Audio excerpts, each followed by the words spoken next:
Buenas tardes. Estamos aquí con el presidente de la Red de Divulgadores Científicos de Perú, Gustavo Ludán Barrera.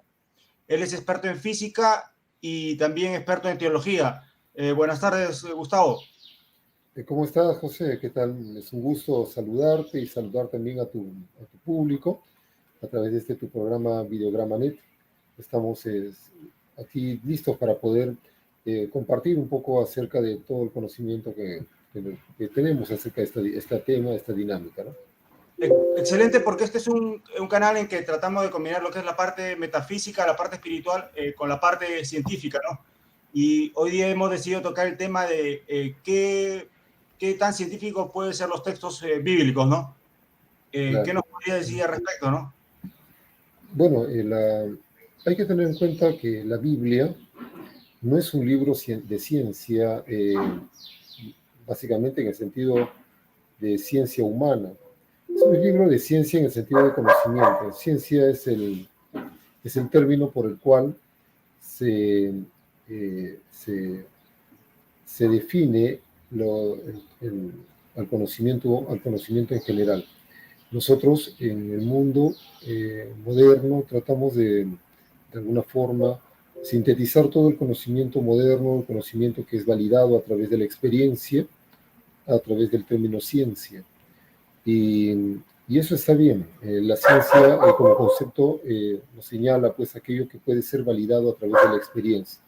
Nosotros estamos ya conociendo esto a través de todo el trabajo que han realizado los hombres que se han dedicado a esta dinámica a lo largo del tiempo, desde Galileo fundamentalmente y hasta nuestros días. Son aproximadamente 500 años de desarrollo científico que ha permitido al hombre tener una mirada muy interesante acerca de lo que es el universo, los sistemas de las cosas, la estructura de la materia, etcétera, ¿no?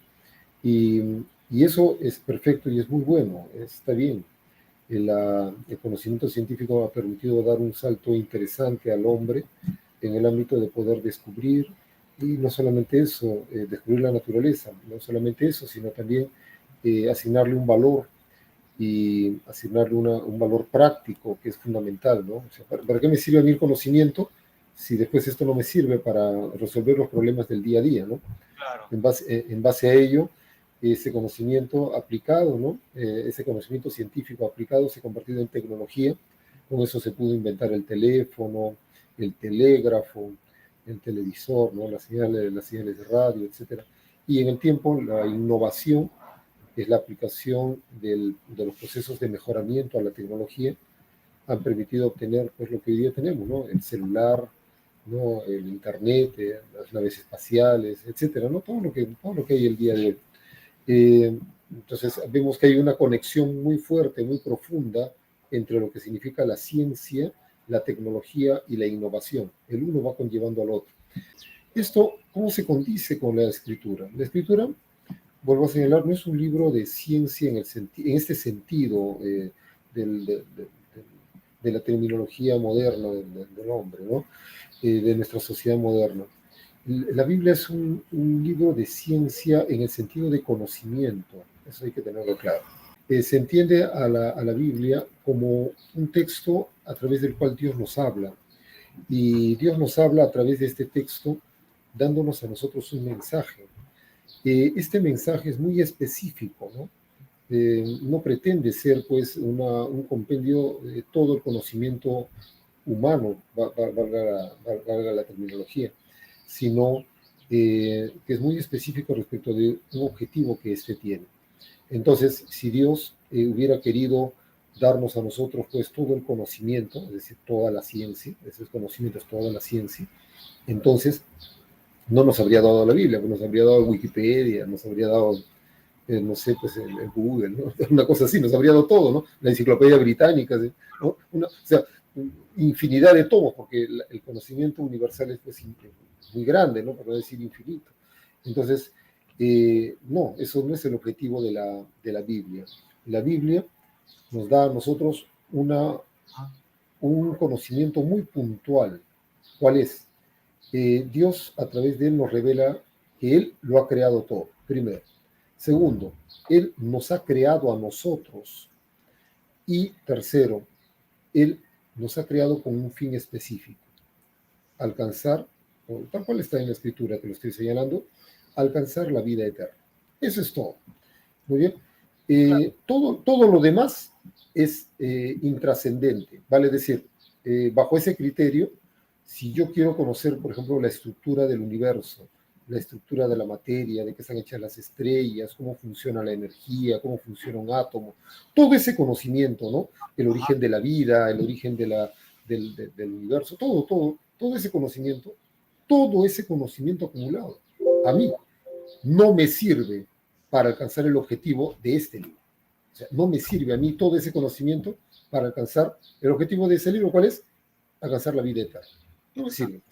O sea, yo puedo conocer todas esas cosas y negar a Dios, por ejemplo, ser ateo. Ya no logro alcanzar este objetivo. Entonces, con ese conocimiento que yo he acumulado, que es un conocimiento mundano, llamémoslo así, o sea, del mundo, no es que sea malo, sino que es del mundo, yo muero y no alcanzo la vida eterna, que es el objetivo del otro texto, que es el de la Biblia, y pierdo mi salvación. Entonces, el objetivo de la Biblia es lograr que tú, José, que yo, Gustavo, que cualquier persona alcancemos la vida eterna. Para alcanzar la vida eterna, todo ese conocimiento no me sirve, no me vale.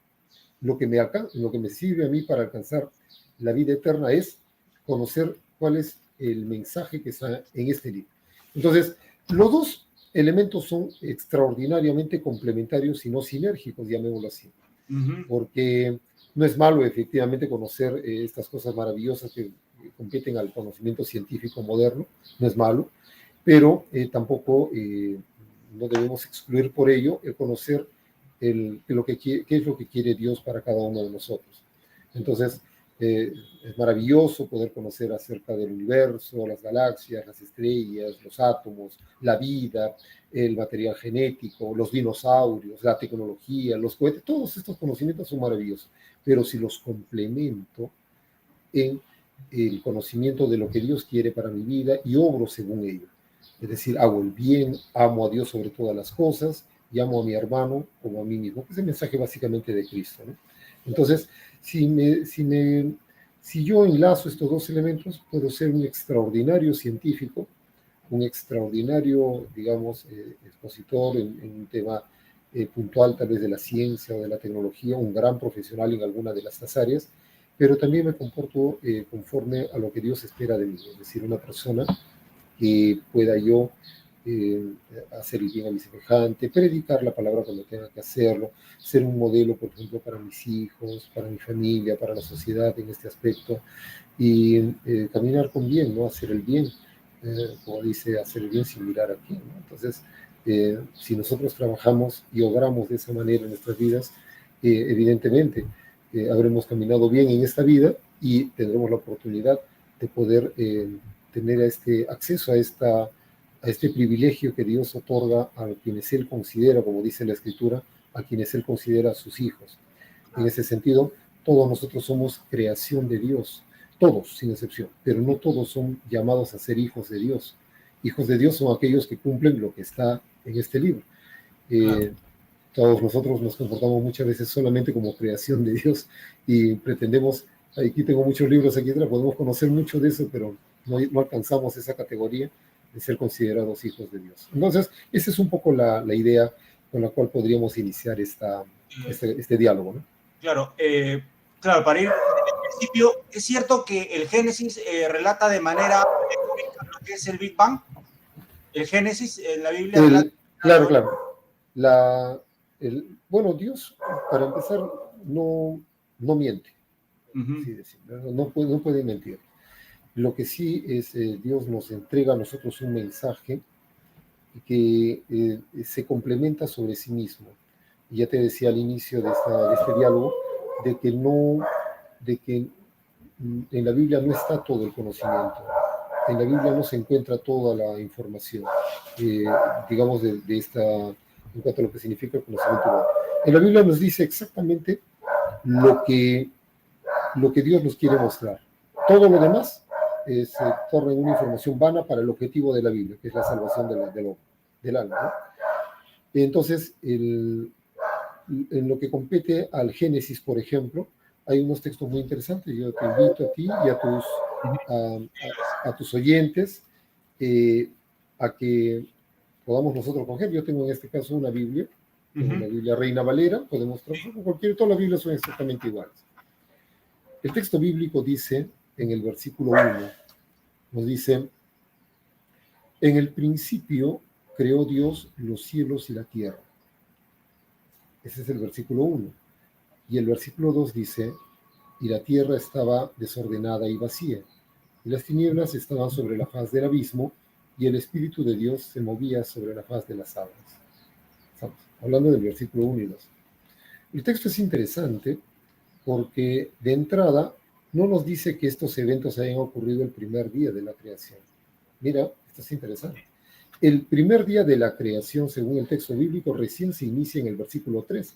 Si me están siguiendo, ¿no? Dice, y dijo Dios, sea la luz, y fue la luz. Y vio Dios que la luz era buena, y separó Dios la luz de las tinieblas. Y llamó Dios a la luz día, y a las tinieblas llamó noche. Y fue la tarde y la mañana un día, es decir, el primer día. ¿Se da cuenta? Entonces tenemos el versículo 3 y el versículo 4, en donde recién inicia el conteo de días. Ahora, en el versículo 1 y en el versículo 2 no señala día. El texto bíblico te dice, en el principio, y con eso te mandó al pasado más lejano, a donde tenga que ser, ¿no? Te manda al principio, pues. Entonces, no te dice el primer día, te dice, en el principio creó Dios los cielos y la tierra. Ese versículo, interesantísimo, primero, cuando te señala en el principio, ya te manda al más lejano pasado. Según en la escritura no te dice cuándo. El día de hoy, tras los descubrimientos primero de Einstein en la teoría general de la relatividad, donde él establece en 1915 la posibilidad de que exista un universo dinámico, que para él es una sorpresa, porque a su parecer el universo no se mueve, está ahí estático, ¿no? Las estrellas, todos los astros se mantienen fijos. Pero él descubre en las ecuaciones de la relatividad que el universo es dinámico.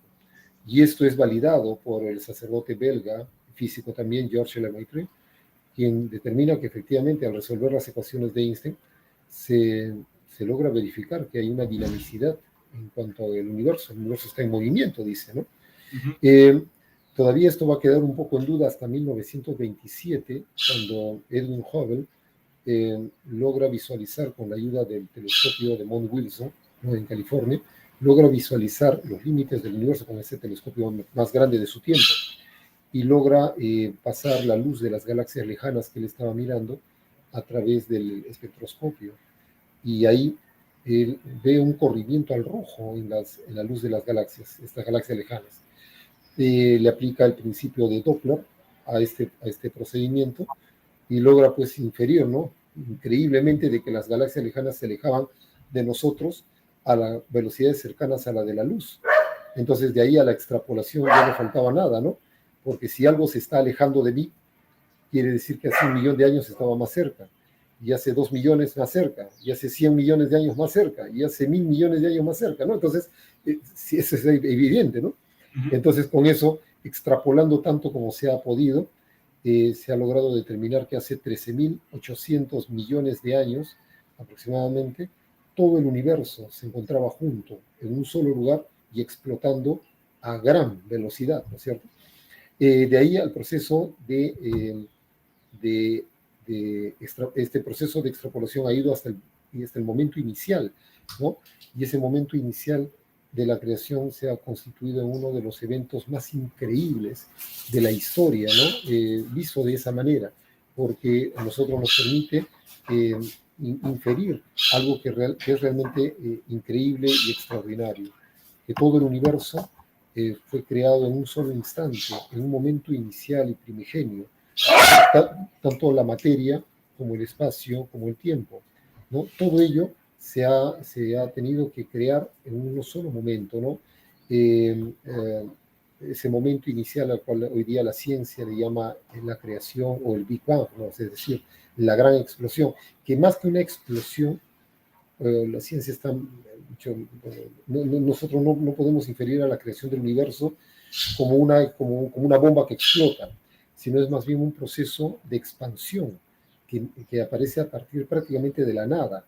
A partir de la nada, en un punto un punto geométrico, un punto como que agarras un lápiz y pones un punto ahí, ese punto en donde está todo constituido, es decir, toda la materia del universo, toda la masa del universo, todo el espacio y el tiempo mismo, todo el condensado en ese punto y extremadamente caliente, de un momento a otro, explota y se expande.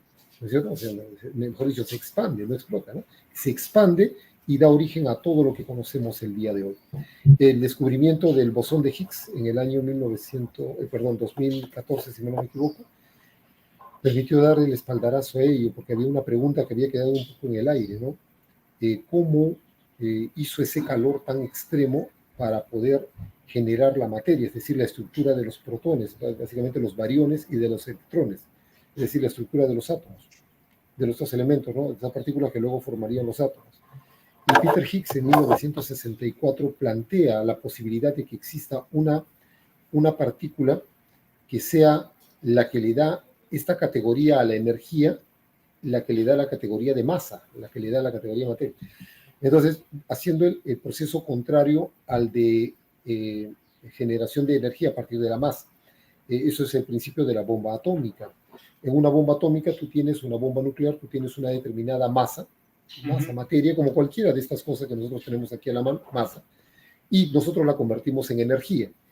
Esa masa se convierte en energía, es decir, en calor, energía calorífica, y es lo que nosotros conocemos como una bomba atómica. Una bomba atómica no pesa más de 11, 12 kilos, ¿no? Que es la masa crítica para generar una bomba.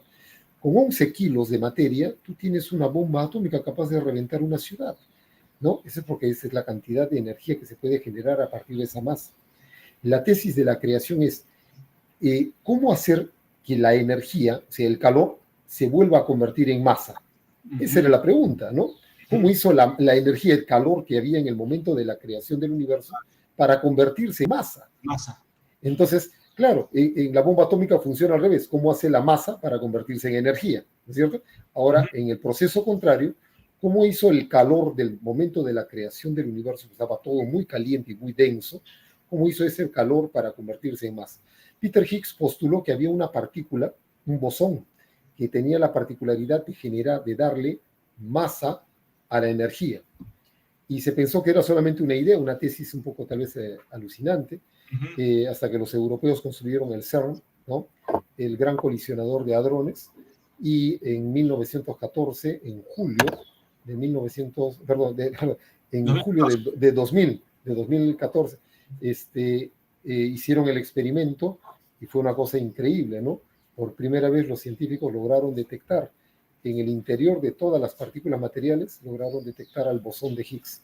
Fue el momento en el cual Higgs estaba vivo, se puso a llorar de la emoción, porque anunciaron que eso que él había dilucidado teóricamente era efectivamente real, ¿no?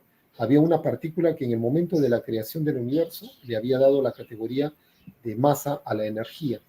Y bueno, por este descubrimiento, primero esta inferencia y luego el posterior descubrimiento le otorgaron a Peter Higgs el premio Nobel de Física. Y esto, por ejemplo, forma parte del conocimiento. Ahora ya sabemos cómo Dios lo hizo, cómo Dios nos dio a nosotros esta masa llena de protones y electrones que forman nuestros cuerpos llenos de átomos, digámoslo así. Todo esto se creó allá, en ese instante de la creación del universo, ¿no? De una manera increíble se asignó, por eso también se le otorgó a esta partícula, el bosón de Higgs, el nombre de la categoría de partícula de Dios, ¿no? Porque es la manera en cómo Dios creó la materia. Entonces, lo que hace la ciencia fundamentalmente es ¿qué cosa? Es descubrir cómo es que Dios ha creado las cosas, cómo es que Dios ha hecho las cosas. Eso prácticamente porque las cosas están hechas, están a la vista de nosotros y las vamos descubriendo conforme va avanzando el tiempo. Lo que descubrimos es en realidad la obra de Dios, ¿no? Cómo Él nos hizo. Al día de hoy, ese proceso, por ejemplo, de la aplicación del bosón de Higgs ha ocurrido en los primeros millonésimas de segundo del inicio de la creación. Si esto que nosotros tenemos aquí es el primer segundo de la creación, al finalizar el primer segundo, ya toda la materia del universo estaba creada, ¿no? Que es básicamente el 4% de materia que fue creada a partir del proceso autodestructivo de materia-antimateria. Entonces, ese primer instante de acción del bosón de Higgs solo se da en la primera milmillonésima de segundo, Ahora imagínate, vamos a tomar tiempo. Ya está. En ese instante se creó el universo. En la primera milmillonésima de segundo se creó toda la masa del universo, toda la que hay el día de hoy. Ahí se creó todo. No hubo, después de eso ya no se pudo crear más masa, ni se pudo crear más materia. Ahí se creó todo lo que podamos imaginar. Es decir, es como que una mano poderosa hubiera agarrado efectivamente y hubiera hecho esto. Y creó el universo. Y todo lo que viene después es el devenir. Por eso al día de hoy, los físicos, y esto te lo dicen los mismos físicos, te dicen, todo lo que nosotros hemos podido descubrir hasta el día de hoy se puede insertar dentro de un modelo experimental. Este modelo experimental se llama el modelo estándar, ¿no? Es un modelo físico y teórico. Es decir, es algo que yo teorizo como físico, como científico, y luego, habiendo sido teorizado, yo lo puedo llevar a la práctica.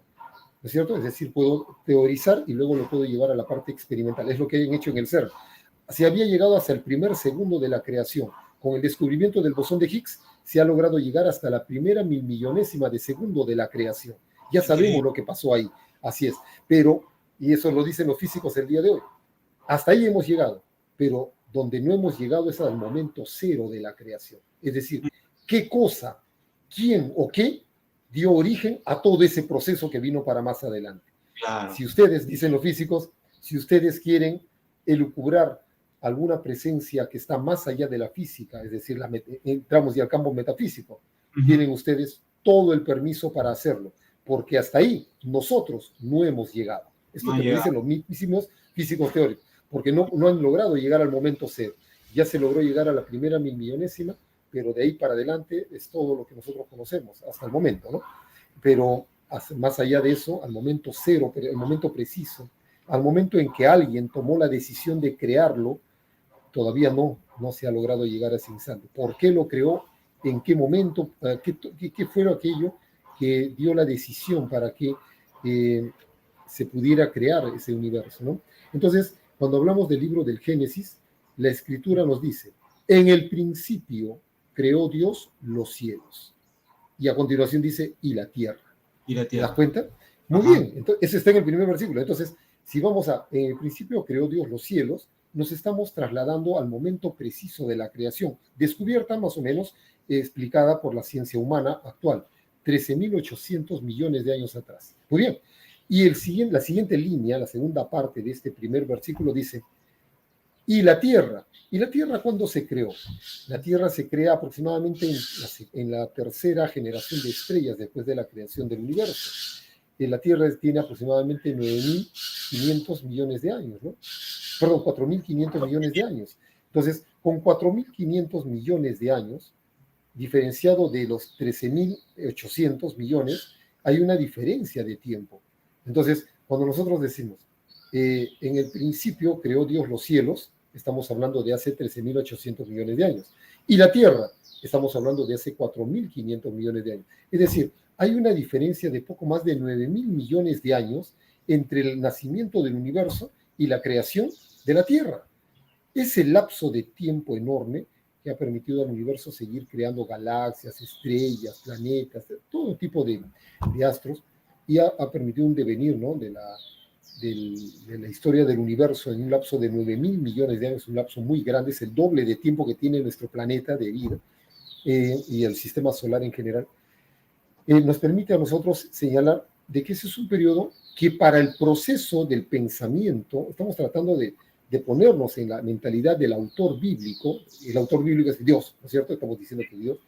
Entonces, poniéndonos en su pensamiento y tratando de entender lo que él ha planteado, nos dice claramente, yo he creado el universo, es decir, los cielos, y he creado la tierra. Eso nos está diciendo en el primero. Lo he creado uno, ahora ya sabemos, hace 13.800 millones de años. Y el otro lo he creado hace 4.500 millones de años. Ese lapso de tiempo, tú no estabas. Nos está hablando a nosotros. Tú no estabas. Por lo tanto, basta con que yo te diga que yo te he creado. Todo ese lapso de tiempo que tú puedas averiguar, saber, investigar, no te sirve para tu salvación. A mí me basta con que tú sepas que yo lo hice. Eso es lo que te está diciendo en el primer versículo. Entonces, ¿qué nos dice? Vuelvo a leerlo. En el principio creó Dios los cielos y la tierra. Con eso acabó su explicación. O sea, ¿te das cuenta? O sea, 9.000 millones de años de la historia del universo están compendiados en ese primer versículo. Entre el nacimiento de los cielos y el nacimiento de la tierra. Muy bien. Ya está. Ahí tienes 9.000 millones de años. ¿Hacemos la resta exacta? ¿Cuánto sería?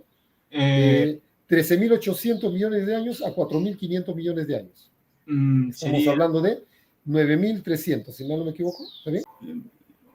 9.300, exacto, sí, 9.300. Son 9.300 millones de años compendiados en el primer instante, en ese primer versículo bíblico. Ahora vamos al segundo versículo. Mira lo que te dice.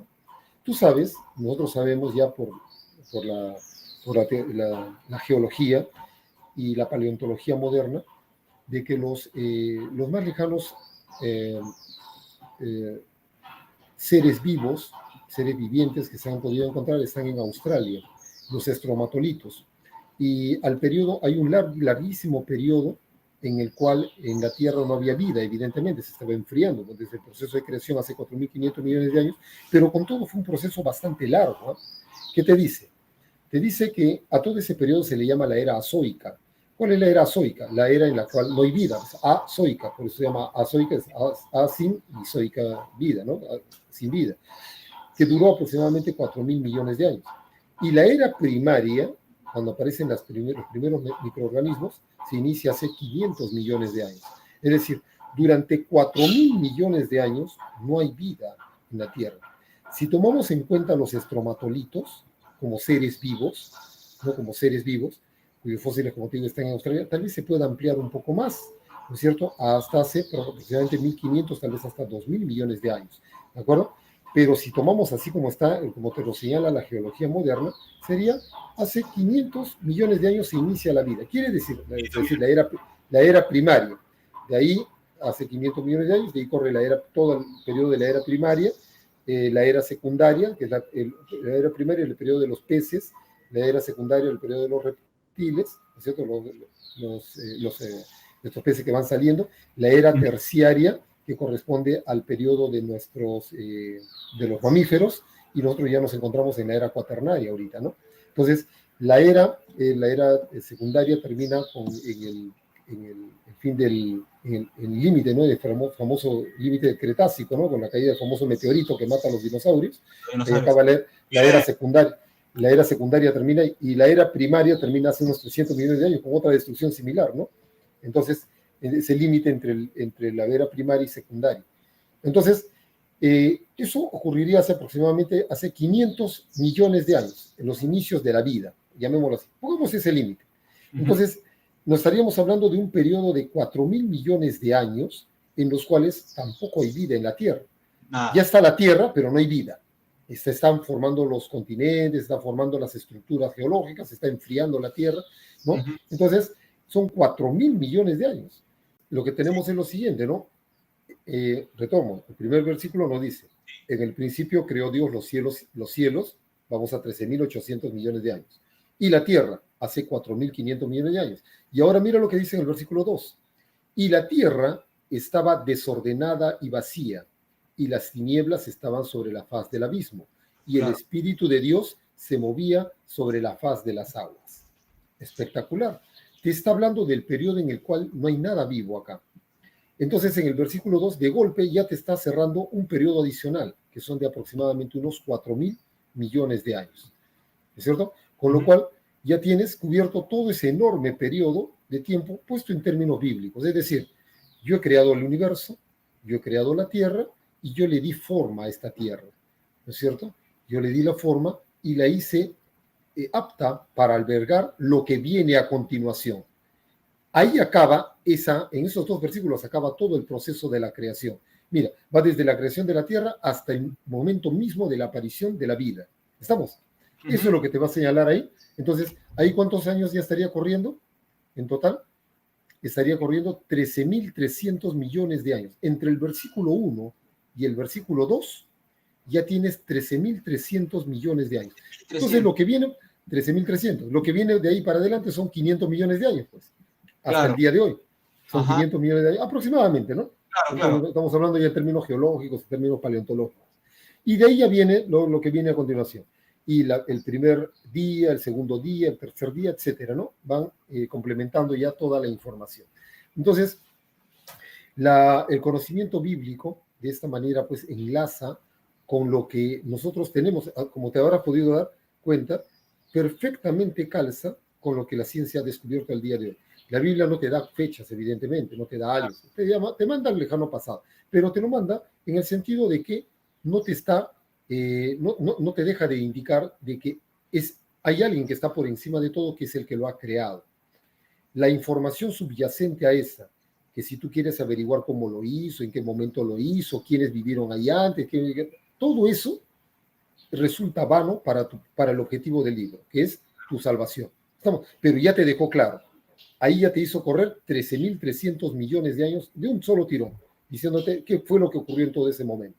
¿De acuerdo? Claro. Muy bien, eso va por ese lado. Ahora, hay un texto maravilloso que voy a compartir contigo. Y podríamos armonizar la teoría de la evolución con los textos bíblicos, ¿no? Día por día. A ver, ahorita te comento. En el libro de la Epístola a los Romanos, la Escritura nos dice, estamos en el capítulo 1, dice, versículo 18. Mira lo que señala. Este capítulo 1, versículo 18 del texto bíblico es interesante, desde el 18 hasta el 22.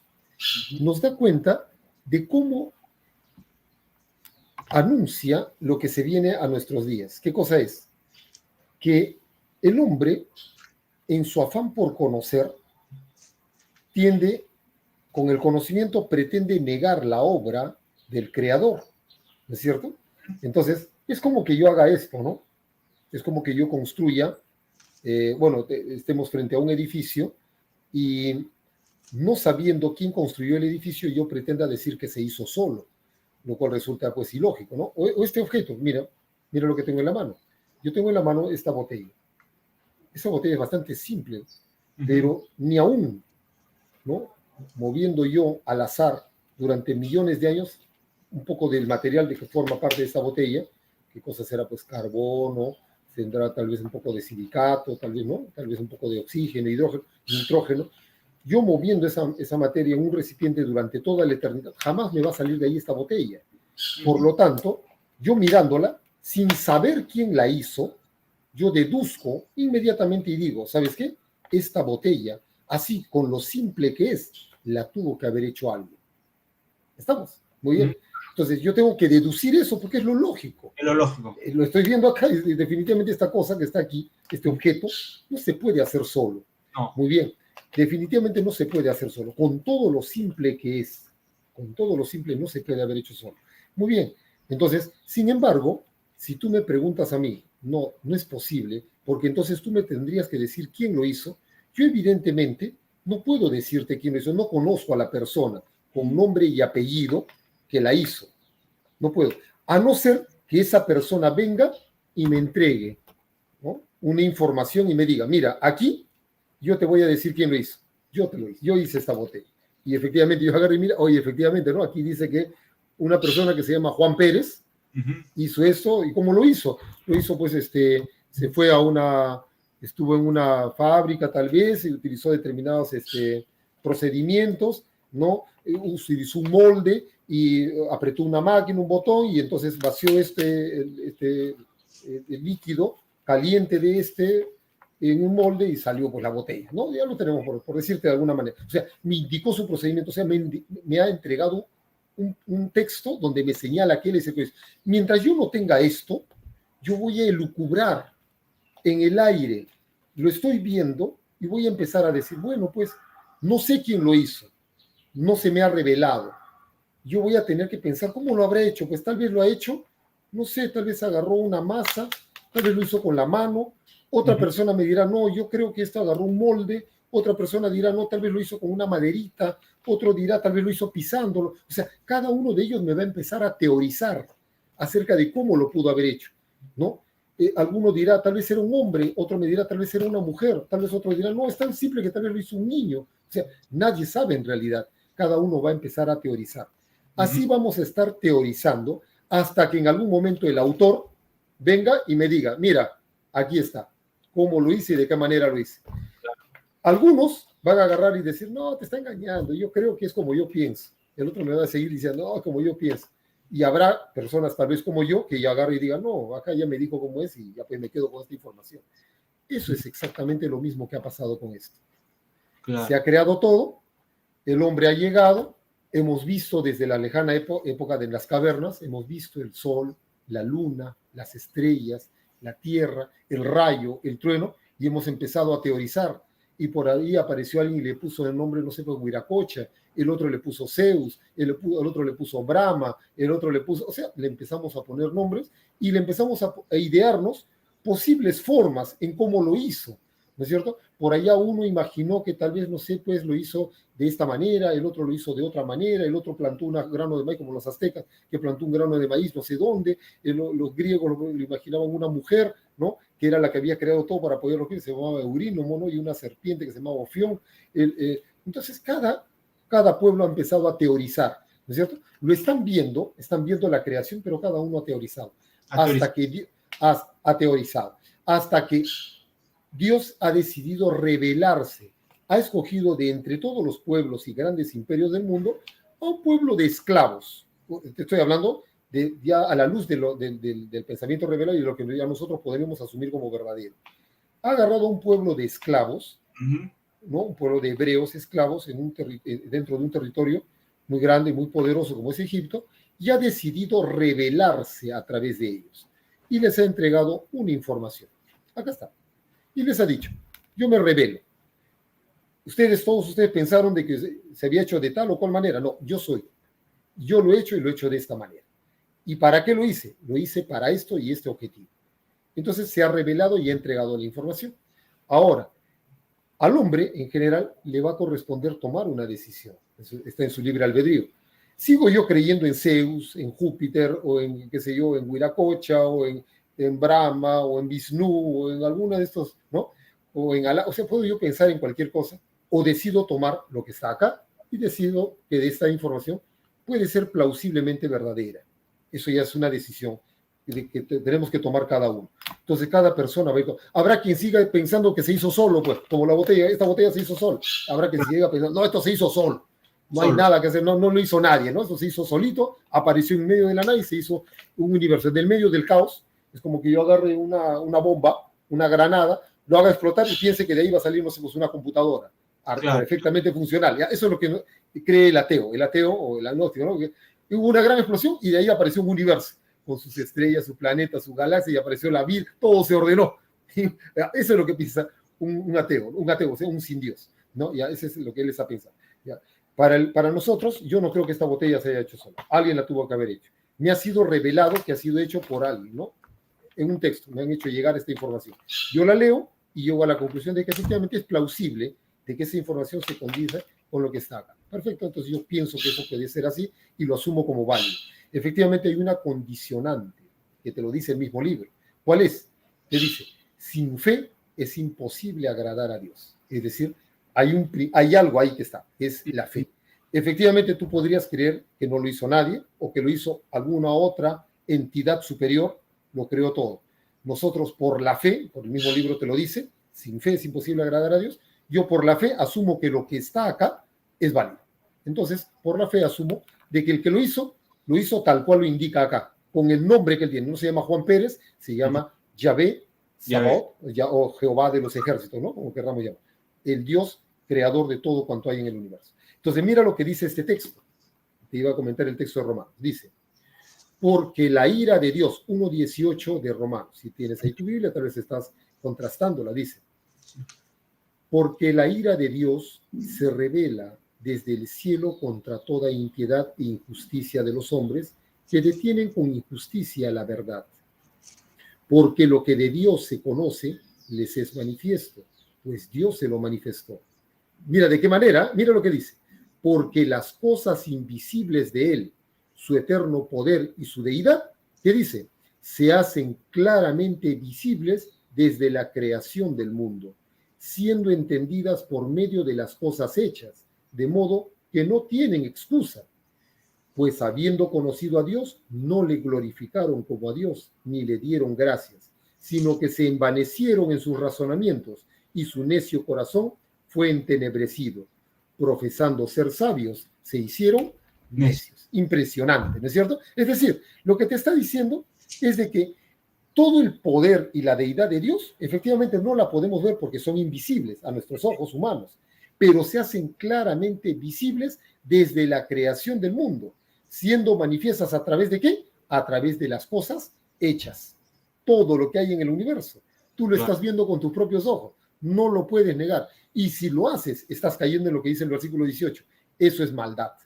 Porque estás negando a tu Padre, estás negando al que te dio vida, te dio existencia, te ha dado esta existencia y ya te ha hecho ver todo lo que hay. Entonces nosotros tenemos que decir, Dios mío, gracias por este sol maravilloso, por la luna, por las estrellas, por la vida, por mi esposa, por mis hijos, hasta por esta mascotita que me está molestando por acá, por todo. Maravilloso, Dios es maravilloso, todo lo ha creado Él. Entonces yo tengo que decir, Él lo ha hecho. ¿Cómo lo hizo? La Biblia no me lo dice, pero sí me señala que Él es el que lo ha hecho. En el principio creó Dios los cielos y la tierra, Él lo ha hecho. ¿Cómo lo hizo cada una de estas cosas? Eso escapa ya a la información que Él mismo nos da. Nosotros hoy día descubrimos un procedimiento, ¿no es cierto? Al parecer, porque todavía es teoría, al parecer a través de un proceso evolutivo, al parecer, interesantísimo, ¿no? Donde una especie va evolucionando para convertirse en lo que finalmente es. Y aún hoy continúa el proceso evolutivo, es decir, no nos hemos detenido. El ser humano del día de hoy no es el mismo ser humano desde hace 10.000, 20.000, 50.000 años, ¿no es cierto? Claro. Va cambiando. Y seguramente el ser humano del día de hoy no va a ser el mismo de dentro de, no sé, pues, 1.000, 5.000, o 100.000 o 50.000 años, ¿no es cierto? Habrá evolucionado, será otra entidad, ¿no? Será distinta tal vez. Entonces, pero esos serán los procesos que utiliza Dios, ¿no es cierto? Hay un texto bíblico, está en el libro de Salmos, donde dice, mire lo que dice, ¿eh? Porque Dios levanta las montañas y las tira abajo como si fueran cera. Te dice, las derrite a las montañas, el poder de Dios derrite a las montañas y las levanta y las tira abajo como si fuera cera. Entonces tú agarras y te pones a pensar, oye, ¿cómo ocurre eso? Es un absurdo, porque yo estoy mirando la montaña que está allá al frente y no veo que se esté derritiendo ni se esté levantando, es una tontería, ¿no? Pero eso es porque nosotros lo estamos viendo y por eso es algo que yo te digo ahora, ¿no? Cuando tú leas las escrituras, tienes que verla no con los ojos del hombre, tú tienes que leerla con los ojos de Dios, del autor, pues. Tú tienes que ponerte ya en el plano espiritual de Dios. Y entonces, cuando tú lo ves con los ojos de Dios, efectivamente, y la ciencia te condice eso. ¿Qué te dice? Hace aproximadamente unos 30 o 40 millones de años, toda esta zona, por te estoy poniendo un ejemplo, toda esta zona que hoy día corresponde a América del Sur, donde nosotros estamos parados, ¿no es cierto? Todo esto estaba debajo del mar, ¿no es cierto? Tal vez así que hasta la zona de Ticlio y la zona de Guarochirí, excavas y encuentras conchitas y cosas por eso, cosas que estuvieron antes de debajo del mar, o sea, todo esto estuvo hundido. Por eso es que en esta zona de acá no encontramos huesos de dinosaurios, porque siendo los dinosaurios mucho más antiguos, toda esta zona totalmente inundada no encontramos. Encontramos restos de animales marinos prehistóricos en la zona de Sacaco, en Ocucaje, ¿no? En los desiertos de Arequipa, en Ica. Hay restos fosilizados de animales muy antiguos, pero no hay dinosaurios. Lo que hay son grandes ballenas, grandes tiburones, grandes peces, eso está ahí, ¿no? Peces, etc., porque esa era la zona hundida, ¿no es cierto? La zona de dinosaurios se han encontrado en la zona de la selva, en el Museo de Historia Natural, ahí está un hueso de dinosaurio, ¿no? Por ser un brontosaurio, ahí está, pero ese es para esa zona. Entonces, ¿qué le ocurre? Toda esta zona en la época de dinosaurios desaparecieron hace 65 millones de años. 65. Hace 30, 40 millones de años, todo esto estaba hundido. Todavía seguía hundido, o sea, casi 20, 30 millones de años después de la muerte de los dinosaurios, seguía hundido. Cuando esta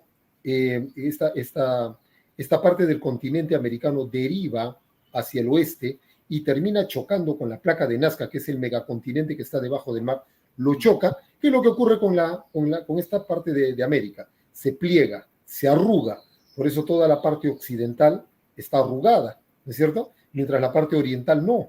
En la parte oriental, mira, toda la banda oriental es plano, como África, de donde salió, ¿no es cierto? ¿Cuál es? Está la llanura venezolana, el páramo colombiano, la selva brasileña y la pampa argentina. Todo es plano.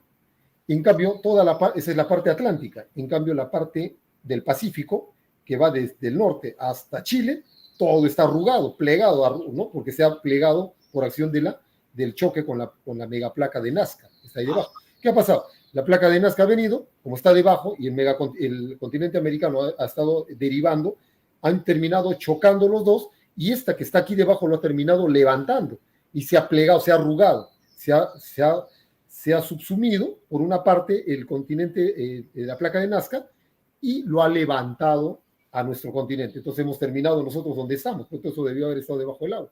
Y en ese proceso ha terminado arrugando, todo por eso está desde Ecuador, la parte colombiana del Pacífico, toda la parte peruana y toda la parte chilena, todo está arrugado, como un papel plegado, ¿es cierto? ¿Qué te ha hecho? Lo que te ha hecho es te ha plegado los Andes y te ha levantado la cordillera de los Andes. Más claro ni el agua. La escritura nuevamente acierta. Dios levanta las montañas y las tira abajo como si fueran cera. Pero nosotros tendríamos que verla ¿con qué? Con una suerte de cámara hiper rápida, ¿no? Hasta el día de hoy eso sigue pasando. Cada vez que hay un terremoto a la altura de Ica o a la altura de Arequipa o a la altura de Chile, el continente se pliega 1 metro, 2 metros se está plegando, se sigue metiendo, la subplaca se sigue metiendo y sigue levantando. Se mete 3, 4. En el megaterremoto de Ica se movió 7 metros, en el del 2007. 7 metros es grande. Eso es lo que se ha movido el continente, se ha plegado más. ¿Te das cuenta? Entonces, pero tú dirás, 7 metros no es nada, pero si tú lo ves en una cámara hiper rápida, como decir una cámara esas cámaras de televisión, ¿no? Cuando lo mueves a cámara lenta o cámara rápida, cuando lo mueves a cámara rápida, lo que se ve es, el continente está casi, y de pronto ves, empiezas a ver el surgimiento, ¿no?, de los Andes, vas a ver el nacimiento de Huascarán, ¿no?, de todas las montañas, como si fuera una masa que alguien está formando y se va levantando, ¿no? Es impresionante. Entonces, esa es la manera de verlo, con los ojos de Dios. Y efectivamente acierta. Ahorita mismo, mientras estamos hablando, ¿qué es lo que ha ocurrido? Ha aparecido ya una nueva montaña en las islas estas de España, ¿no? En las islas españolas. Ahorita me recuerdo el nombre. Lo acaba de levantar, acaba de surgir un volcán. Ha salido y ha botado una gran cantidad de material como cera, exactamente como lo dice la escritura. La lava va saliendo, la roca líquida, y está formando una tremenda montaña. En estos momentos, la pregunta es, desde la óptica humana, ¿no? Se ha formado un nuevo territorio porque ha inundado parte del mar. Y pregunta es, ¿ese territorio que acaba de salir a quién le pertenece? Porque eso no estaba hasta ayer. Si tú hablas de registro público lo que hay es ¿qué cosa? Te hace un sondeo de la cantidad de metros cuadrados que le pertenece a cada persona y lo que le pertenece al Estado, ¿no es cierto? Muy bien. Digamos que donde tú estás en este momento, donde tú vives, eso te pertenece, que es tu casa, el registro público dice que eso le pertenece a José y que eso es tuyo. Muy bien. Y de pronto mañana, debajo de tu casa aparece un volcán. ¡Brum! Aparece una montaña con miles de kilómetros cuadrados de extensión en total. Tu terreno era de 100 metros, pero ahora ya hay un volcán con, no sé, pues, con 20.000 kilómetros cuadrados de extensión en total, ¿no? Claro. ¿Eso a quién le pertenece? ¿Cierto? Entonces, eso es lo que se está preguntando los españoles, ¿no? Todo ese terreno que ha aparecido, ahora ¿a quién le pertenece eso, no? Al dueño que estaba ya antes, al gobierno español, ¿a quién le pertenece? Claro. ¿Te das cuenta? O sea, te trastoca todo. Entonces, lo que te plantea entonces la escritura es válido. El hombre lo ve desde sus ojos humanos y uno dice, pues, ¿dónde? ¿En qué momento creó Dios derrite y baja, sube montañas? Eso no ocurre, ¿no? Las montañas están fijas ahí. No, no es así. Ocurre en un lapso de millones de años. Ahora, Dios vive en la eternidad, entonces se van formando lentamente. Tú lo pasas en cámara rápida, efectivamente tú vas viendo cómo la montaña se va formando. Pues. Los Himalayas surgieron del choque del subcontinente de la India, ¿no?, que se desprende de África y deriva hacia el norte a gran velocidad, en una velocidad mayor que la de nosotros con respecto a la placa de Nazca. Y el choque es tan terrible que termina levantando los Himalayas y el Everest, ¿no?, el monte Everest, que es la montaña más alta. Claro, incluso las escrituras no serían incompatibles con que se haya creado vida en otros lugares del espacio antes que la Tierra. En ese lapso de 9.300 millones de años puede haberse formado en otros planetas vida, tal como ese versículo bíblico bien conocido, ¿no? Hay muchas moradas en la casa de mi padre, ¿no? Así es, así es. Efectivamente, la Biblia no te señala ello, pero sí te señala la presencia de una suerte de agentes que vienen y se encargan de guiar de alguna manera la obra del hombre, del ser humano. La duda que cabría a nosotros de suponer es, la escritura te señala plazos muy precisos, en realidad, muy, muy precisos. ¿Ah? La escritura te señala como un plazo preciso que es inaplazable, es la segunda venida de Cristo. Mira, el proceso es esquemáticamente te lo voy a hacer porque es muy largo, obviamente, de explicar, sería motivo tal vez de otra exposición, Sí. pero esquemáticamente se expresa de esta manera. En 2 días, la humanidad ha logrado llegar hasta el día de hoy. 2 días son lo que ha transcurrido desde el nacimiento de la iglesia hasta hoy. Falta un poquito menos, ¿no? Falta poquitos, en tiempos de Dios son aproximadamente unos 12 minutos, 12, 13 minutos. Falta para que se termine de cumplir los 2 días. La escritura, hay una profecía que es extraordinaria. Te la voy a leer para que no digas de que Sí. no vayan a pensar de que estoy inventando. Está en el libro de Oseas. Ajá. Libro de Oseas, capítulo 6. Ajá. A ver, léelo, ¿cómo está señalado ahí? A ver. ¿Está bien decir Jehová o ya me Sí, está bien. No, ¿sí? Está bien, Jehová, está bien, Ya. no hay problema. Vengan y regresemos de veras a Jehová, porque él mismo ha despedazado, pero él nos sanará. Él siguió golpeando, pero nos vendará. Nos hará estar vivos después de 2 días. Al tercer día hará que nos levantemos y viviremos delante de él. Perfecto, maravilloso. Sí. Ya, está bien la traducción. Muy bien. Ajá. Ahí esa profecía del versículo 6.2 es una profecía maravillosa. Está dividida en 2 partes. La división de versículos y capítulos es una división que se dio posteriormente. Los escritores bíblicos, ninguno de ellos escribió la Biblia escribiendo, voy a escribir el versículo 1, capítulo 1, así no se escribió. Se escribió como un texto corrido. La división se ha hecho para poder estudiarla. Posteriormente, prácticamente ya en nuestra era, se dividió en versículos y capítulos para poder hacer la lectura. Muy bien, entonces, cuando se hace la división de este capítulo 6 del libro de Oseas, el que lo está traduciendo y que lo está poniendo los temas de los capítulos y los versículos, no hace la diferenciación, si tú te das cuenta en ese versículo 6.2. Mira lo que dice, yo lo voy a leer, dice, nos dará vida después de 2 días, en el tercer día nos resucitará y viviremos delante de él. Entonces, esto es maravilloso porque la segunda parte es el cumplimiento preciso de la profecía que luego Cristo lo va a reseñar en el libro de Lucas, ¿no? Cuando él dice, la profecía anunciaba que al tercer día resucitaríamos, y ahí está, esta profecía cumple, el libro de Oseas es de aproximadamente el año 700 antes de Cristo. 700 años antes de Cristo, en el capítulo 6.2 de Oseas, se anuncia que alguien va a resucitar al tercer día y vivirá delante de él, dice la Escritura. Esa es la profecía de la resurrección de Cristo, pues precisamente por eso él le anunciaba a los apóstoles antes de su pasión, que en los libros de los profetas se anuncia que él va a resucitar al tercer día, y los apóstoles no le entendían, ¿no es cierto? Y él les decía una y otra vez, al tercer día voy a resucitar, les decía, él se está refiriendo a esta profecía. ¿Estamos? Muy bien. Y como te digo, esta profecía es del año 700 antes de Cristo, aproximadamente. Muy bien. Entonces, pero esa es la segunda parte. La primera parte de la profecía aún al día de hoy no se ha cumplido. Son 2 profecías en realidad. Esa primera parte al día de hoy, ¿qué es lo que dice? Nos dará vida después de 2 días. ¿Te das cuenta cómo es que Dios? Hay un texto que está en el libro de la profecía de Isaías, en el capítulo 28, donde señala claramente cómo está escrita la Biblia. La estructura de la Biblia a los ojos de Dios. Lo que te dice es esto, mira, te dice, yo la Biblia te la he escrito de esta manera, un poquito aquí y un poquito allá. Claro. De esa manera está escrita la Biblia, entonces está disgregada. Muy bien, entonces, mira. Sí. ¿Qué es lo que te dice? Nos dará vida después de 2 días. ¿Qué significa? 2 días no se ha cumplido aún en toda la Biblia. Y la pregunta es, ¿y qué significa 2 días para Dios? Eso lo vas a encontrar en el Evangelio, en la carta de Pedro, segunda carta de Pedro, lectura. Claro. Es por eso que Newton estudiaba la Biblia, ¿no? Newton, con todo lo científico que era, estudiaba la Biblia. Efectivamente. Y tenemos que seguir estudiando, ¿no? Porque ahí están todas las revelaciones. Muy bien. Segunda carta del apóstol Pedro. Ahí te dice.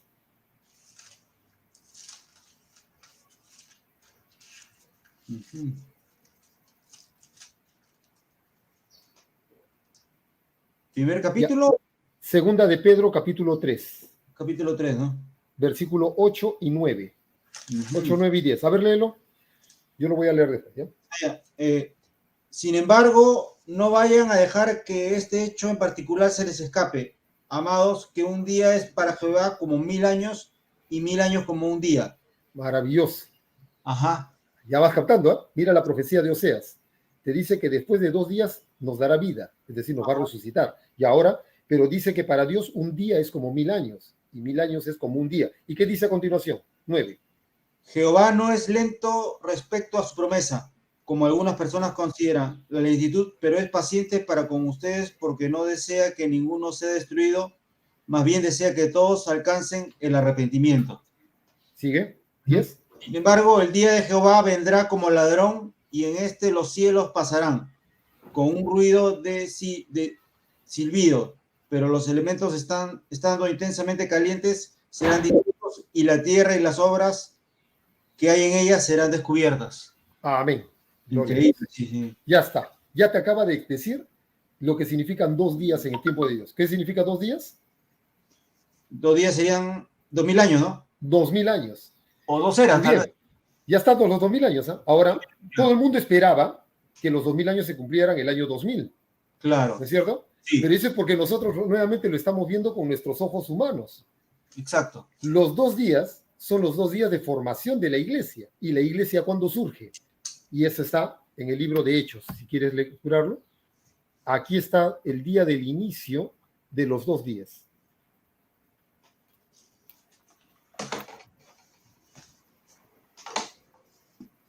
Capítulo 2 de Hechos.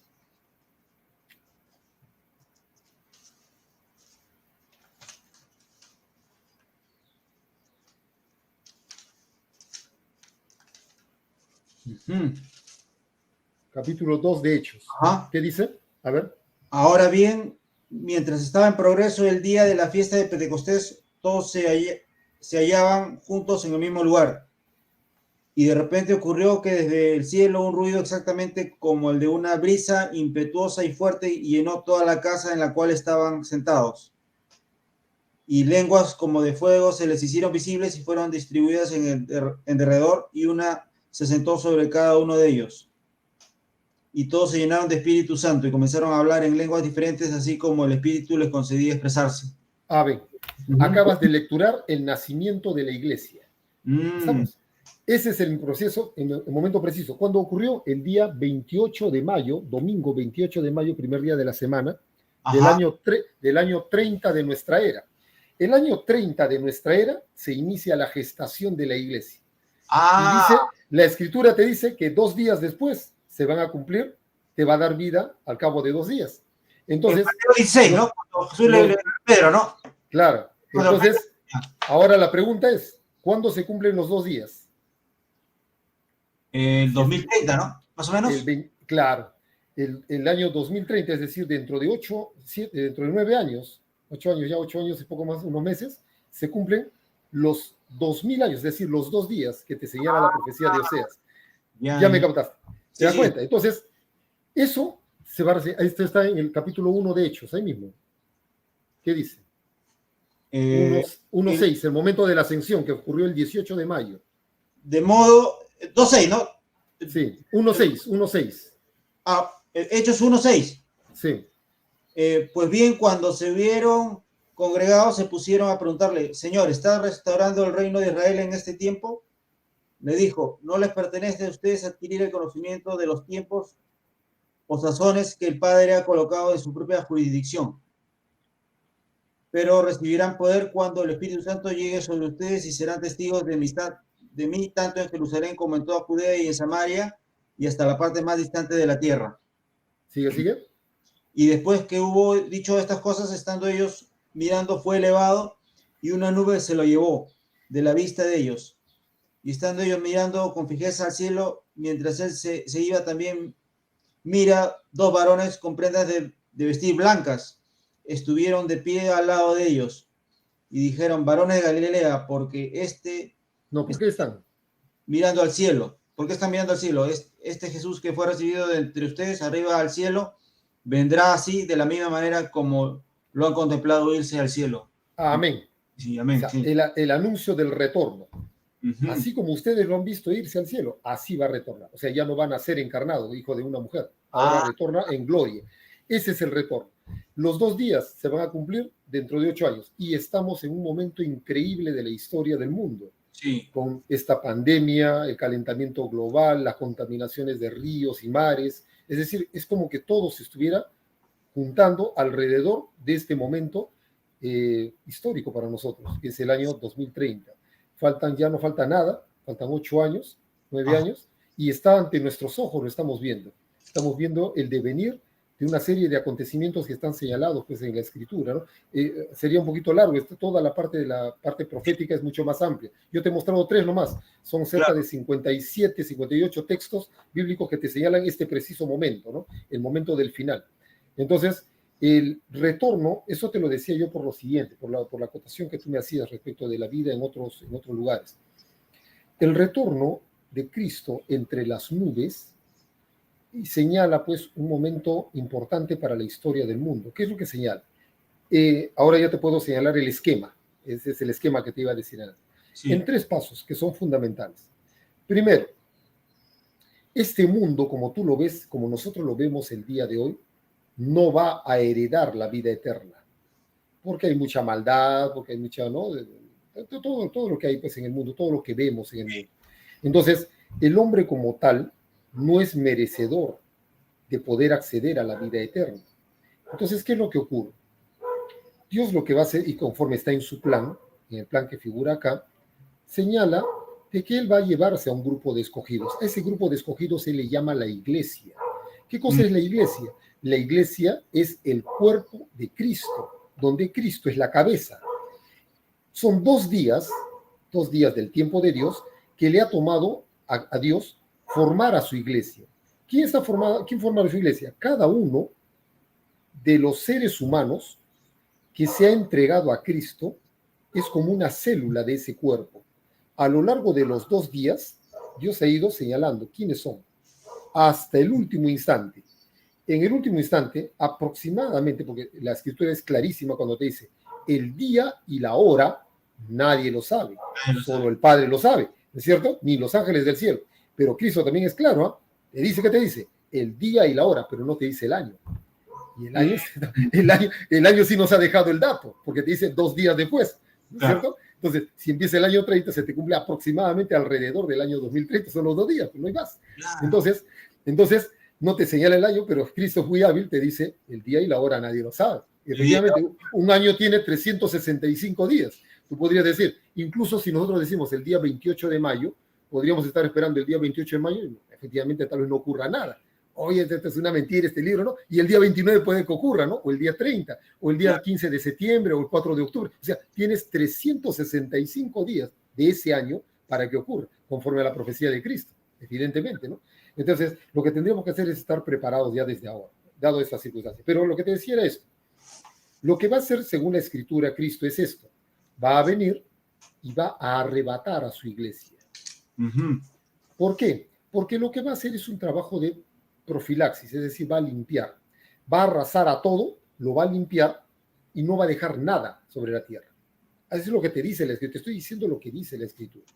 Va a limpiarlo todo, pero para evitar que en ese proceso de limpieza arrase también con aquellos que han seguido sus mandatos y que se han entregado a él, ¿qué es lo que va a hacer? Un tiempo antes, que ahora te voy a decir qué tiempo es ese según el texto bíblico, un tiempo antes va a venir y va a arrebatar a su iglesia, se la va a llevar. De un momento a otro, por ejemplo, digamos que estemos aquí conversando y resulta que tú eres una de las personas que se ha entregado a él y que está esperando su advenimiento. Yo estoy conversando contigo, doy la vuelta por allá y de un momento a otro ya no estás. A eso la Escritura le llama el arrebatamiento. A nivel mundial, un arrebatamiento masivo. ¿De acuerdo? Se los lleva a todos, y los tiene por acá, sabe Dios, en un espacio que le llama, pues el encuentro con Cristo, le llama eso. Y luego, durante un lapso de 3 años y medio, 42 meses, o 3 años, un tiempo, 2 tiempos y un tiempo y medio, como le llama la Escritura, 3 años y medio, va a venir el advenimiento del gobierno del anticristo en toda la tierra. Pero ahí para los que asistan a ese momento, ya no hay nada que hacer. Todo está consumado para ellos. ¿Está claro? todos los que se quedaron y no partieron van a tener que pasar por este momento que la Escritura le llama la gran tribulación. Es el momento más terrible de la historia de la humanidad en la cual el anticristo se va a enseñorear de la tierra. Ese periodo va a corresponder al periodo que dio fin al fin del periodo de gracia, como le llama la Escritura. ¿Cuál es el periodo de gracia? Estos 2 días. Los 2 días, desde el nacimiento de la iglesia hasta el día de hoy, la Escritura le llama el periodo de gracia. Es el periodo en el cual José Mesías, Gustavo Durán, pecadores acérrimos, malvados, todavía podemos arrepentirnos y poder decirle, Señor Dios mío, reconozco mi pecado, me arrepiento de haber pecado y reconozco a Cristo como mi Salvador. Esos son los 3 únicos requisitos. Si yo cumplo con eso y permanezco fiel, es decir, persevero hasta el momento del arrebatamiento o hasta el momento de mi muerte también, cualquiera de los 2 que pase, parto con él, me voy con él. Eso dice la Escritura. Ya, me voy con él. Incluso si muero ahora, me voy con él en ese día. Me voy con él. Ya, nos vamos con él y, habiendo cumplido con eso, hemos cumplido con el periodo de gracia. Pero los que, conociendo la palabra o no conociéndola también, decidieron no hacer caso o no entregarse a Cristo, van a tener que entrar en el periodo de la gran tribulación, que son los 3 años y medio que te señala la Escritura, el periodo de gobierno del anticristo. En ese periodo no hay nada que se pueda hacer. Digamos que, por ejemplo, Gustavo Durán, mira tú, conoce la palabra, se entrega a Cristo, trata de seguir los preceptos, pero resulta que, no sé, pues ese día me mandé una borrachera terrible, no sé, pues me mandé de juerga con los amigos, y justo ese día ocurre el arrebatamiento, y me quedé, porque borracho no me voy a ir arriba, ¿no? Ese día justo, por eso dice, Cristo dice, orad y velad para que seáis considerados dignos de partir y evitar todo lo que se le viene al mundo. Te lo dice la Escritura 2 veces, ¿eh? Ahí también te puedo señalar los textos. Uno está en Lucas y el otro está en Apocalipsis. 2 veces te dice lo mismo. Estén perseverando para que sean dignos de partir y evitar lo que se le viene a la tierra. Te lo dice. Entonces, no parto yo ese día y me quedé. Pero yo sé y reconozco, todavía no estoy muerto porque voy a entrar en el periodo, ya acabó el periodo de gracia porque ya partieron todos. Entonces, lo que va a ocurrir conmigo es ¿qué cosa? Que ahora lo que yo voy a intentar es perseverar, pero ya para procurar simplemente no perder mi alma, porque lo que se viene de todas maneras es la muerte. No ve que va a haber lo que dice el escrito, lo acabas de leer en Pedro, todo va a ser quemado, va a ser limpiado, una profilaxis total, lo va a quemar todo, dice el escrito. Entonces no me queda más que quedarme acá y pasar por el primero, el periodo de gobierno del anticristo, la gran tribulación, que termina con la destrucción de la tierra por parte del Cordero de Dios, de la guerra entre el Cordero y el anticristo. Voy a tener que pasar por ese periodo. Y eso se le llama la segunda venida de Cristo. Esa es la segunda venida recién. Es decir, los 3 periodos son el arrebatamiento, el gobierno del anticristo y la segunda venida de Cristo. O la parucía. ¿La parucía? No, la parucía es el arrebatamiento. Ah, no es la segunda venida de Cristo, la parucía. El arrebatamiento. Lo que pasa es de que en la Escritura mucha gente confunde los 2 eventos como si fuera uno solo. Confunde la parucía con la segunda venida de Cristo como si fuera un solo evento. No es así, la Escritura no te dice eso. Hay un periodo entre uno y el otro. Y ese periodo es el periodo del gobierno del anticristo. Ahora, es interesante cómo los acontecimientos mundiales han perfilado un condicionamiento mental al ser humano para poder recibir todo lo que se viene con una tranquilidad increíble, ¿no es cierto? Por ejemplo, la Escritura te dice, mira lo que te dice, y los hombres se quemaron con el gran calor y blasfemaron el nombre de Dios, ¿no es cierto? Entonces, oye, ¿qué pasa? El gran calor empezó ¿cuándo? Empieza más o menos en la década de los 90, ¿no? El proceso de calentamiento global. Y me acuerdo, del año 92 salió el primer llamado de Naciones Unidas, ¿no? El planeta se está calentando. Pasamos, mira, de 30 grados, nosotros en Lima nos cocinamos con 30 grados, con 22 grados, 23 grados estamos en veranito, 25 grados y es calor. 30 grados, nosotros en Lima nos cocinamos. 30 grados llegó al mundo, pasó a 32 grados. Y el siguiente año pasó a 33, el siguiente año pasó a 34, pero como ya nosotros, el mundo, en Europa, en China, en Estados Unidos, en Argentina, empezaron a verse esas temperaturas, lo empezamos a ver, bueno, esto es natural, porque el año pasado fue de 32, este año hemos llegado a 33. Sí, pero el siguiente año ya llegaste a 35. Sí, pero es natural, pues, porque forma parte de eso, el calentamiento global. Llegamos a 37, llegamos a 40. Este año, ya lo has visto seguramente en la noticia, llegamos a 51. O sea, de 30 grados, Increíble. hemos llegado a 51 y lo estamos viendo como una cuestión casi normal. Bueno, es así. Es decir, se cumple lo que dice la Escritura. Puedes lecturarlo si deseas, está en Apocalipsis. Apocalipsis, ya. ¿Qué capítulo? Capítulo 16, 15. Sí, 15. 15. Perdón, 16, capítulo 16 de Apocalipsis.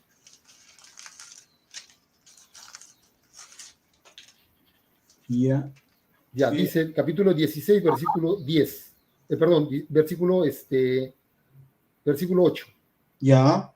Ya, lectúralo. ¿Qué dice? Y el cuarto derramó su tazón sobre el sol, y al sol se le concedió chamuscar con fuego a los hombres. Sigue. Y los hombres fueron chamuscados con gran calor, pero blasfemaron contra el nombre de Dios, que tiene la autoridad sobre estas plagas, y no se arrepintieron para darle gloria. Amén. ¿Te das cuenta? O sea, estamos lecturando el texto bíblico y hemos llegado de 30 grados a 51 grados este año y seguimos sin darnos cuenta de que está ocurriendo delante de nuestros ojos. Los hombres se quemaron con el gran calor, pero yo asumo que este todavía no es el gran calor. Todavía faltan 8 años más por delante. ¿Eh? Claro. Entonces, ha estado subiendo así, año tras año, de 30, 35, 40, 45, o sea, hasta 51. Todavía faltan 8 añitos por delante, hasta el año 2030. Pero eso todavía no es el gran calor, pero no nos estamos arrepintiendo de nuestras malas obras. Tú no ves a la gente arrodillada y pidiendo, clamando a Dios, Dios mío, perdónanos. No ves eso. Simplemente agarra y la gente lo ve. Ahora, cuando estamos yendo más hacia la... Ya, lo que está ocurriendo es un condicionamiento, si te das cuenta. Es decir, no es que hemos estado con 25 grados y de un día a otro llegamos a 60 y nos cocinamos. Oye, esto en la profecía bíblica se está cumpliendo. No, lo que ha ocurrido es un proceso lento. Es que no estamos viendo nosotros con nuestros ojos humanos, no lo estamos viendo con los ojos de Dios. Entonces, está ocurriendo delante de nuestros ojos, delante nuestro ocurre, pero nosotros no estamos valorando cómo la Escritura ya te anunció que va a ocurrir esto, pero tú lo tomas como si fuera de lo más normal. Ya ocurrió 30, 35, como eso ocurre, pues eso pasa. ¿Te das cuenta del condicionamiento? Mira el segundo condicionamiento. Te dice la historia reciente. Ocurrió en México. Ocurrió en el año 2018. ¿Ya? 2018 ocurre. Puedes buscarlo en internet y bueno, ya lo tienes grabado, puedes buscar la información. Cayó la granizada. Granizo cae en todo el mundo. Aquí en nuestro país cae granizada, ¿no es cierto? Y el granizo tiene un tamaño específico, se conoce el granizo. Pero en México, el año 2018, cayó un granizo grande. Destrozó carros. Impresionante granizada en México, decía en la noticia. Yo lo vi en correo, perdón, en Ojo. Una nota chiquita y me quedé sorprendido porque era la primera vez que lo veía, 2018. Entonces, he estado atento. En los años subsiguientes empezó a crecer más grande, más grande, más grande. Este año, estamos en 2021, en julio, el 27-28 de julio, entra a internet la granizada, la gran granizada de Venecia en Italia. Los granizos eran de este tamaño, eran unas bolas enormes. Qué increíble. Ya, han caído, destrozaban carros, la gente aterrorizada con tremendos granizos, pero el mundo ni cuenta se ha dado. Es decir, como ya cayó antes, y está cayendo por allá, y está cayendo por allá, entonces esto es natural. O sea, realmente pareciera que es natural.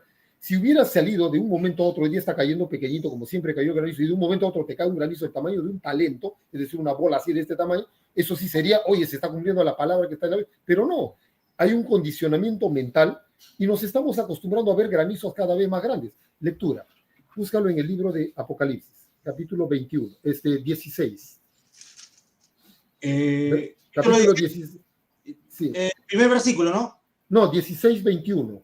16-21. Ya. ¿Qué dice? Y un granizo grande, increíble, y un granizo grande con cada piedra como del peso de un talento descendió del cielo sobre los hombres. Y los hombres blasfemaron contra Dios debido a la plaga de granizo. porque la plaga de este fue excepcionalmente grande. Ya, escucha. Uh-huh. Espectacular.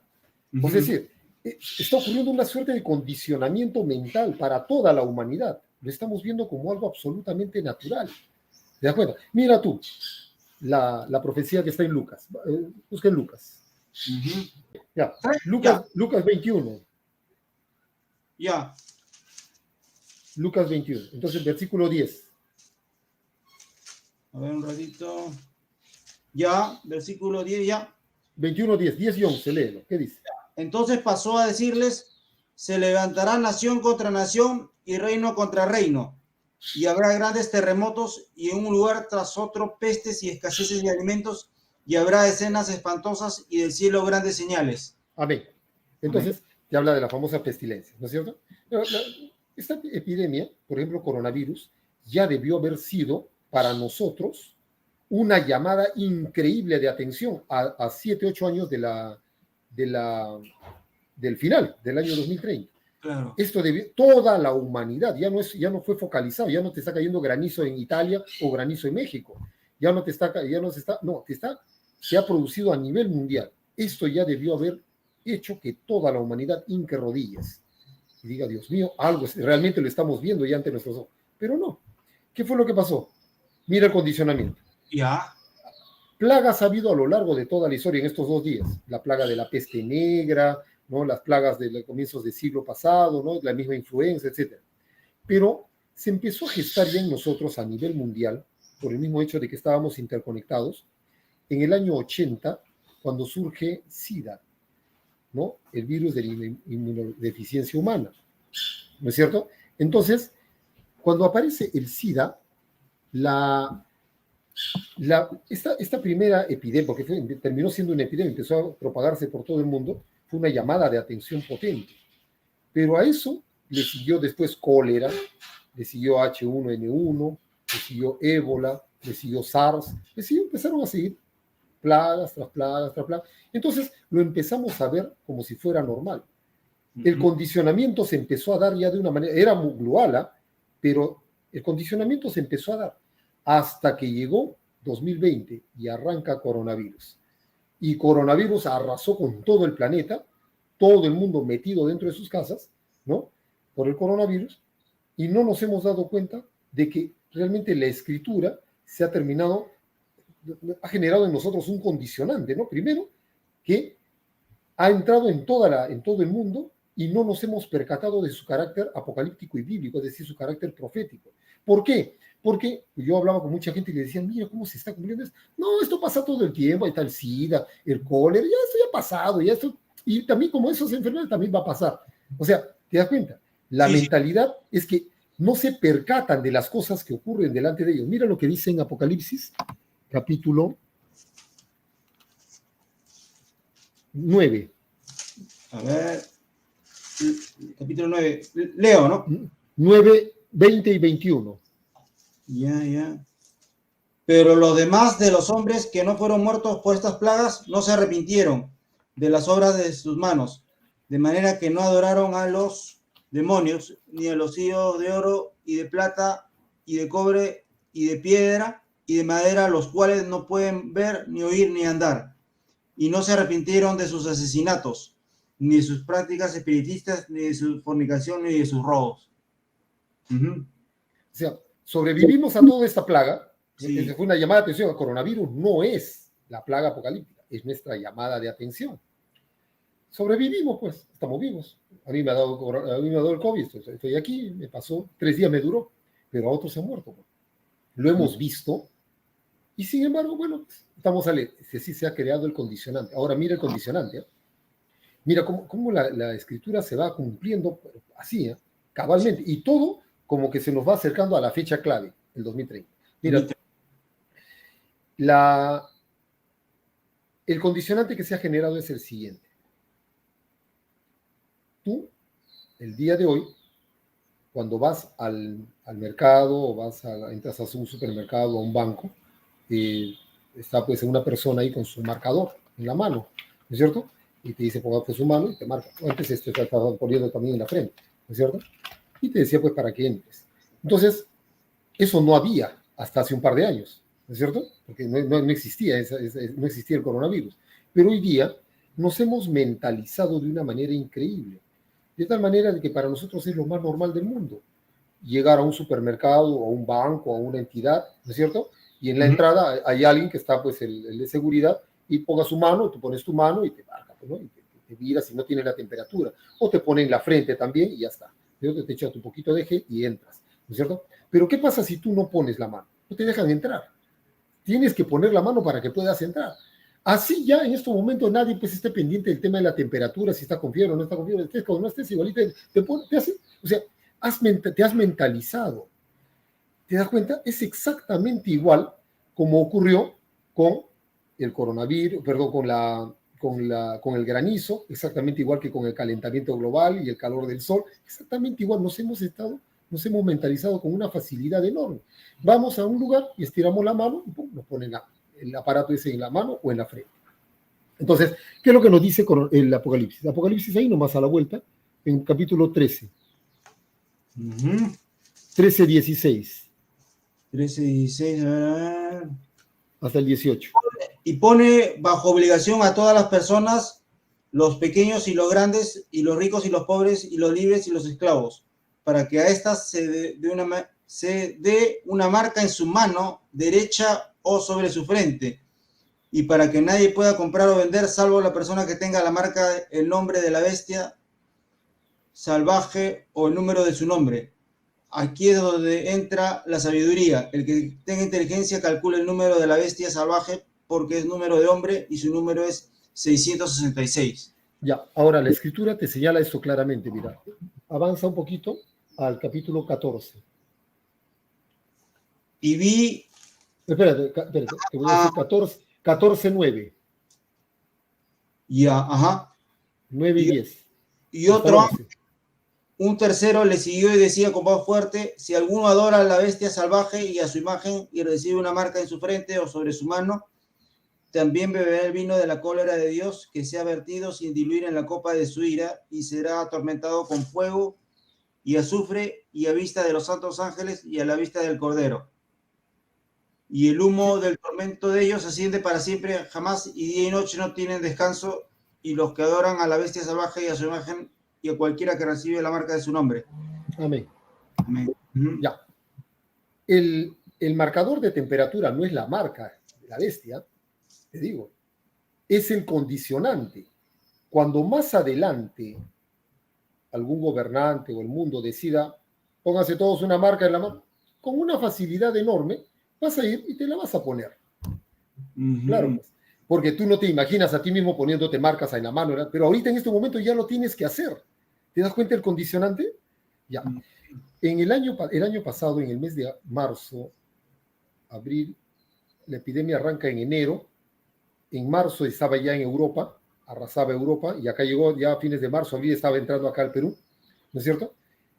Salió un artículo en el diario El País de España, un artículo impresionante, a mí me impresionó, sería interesante buscarlo, ¿eh?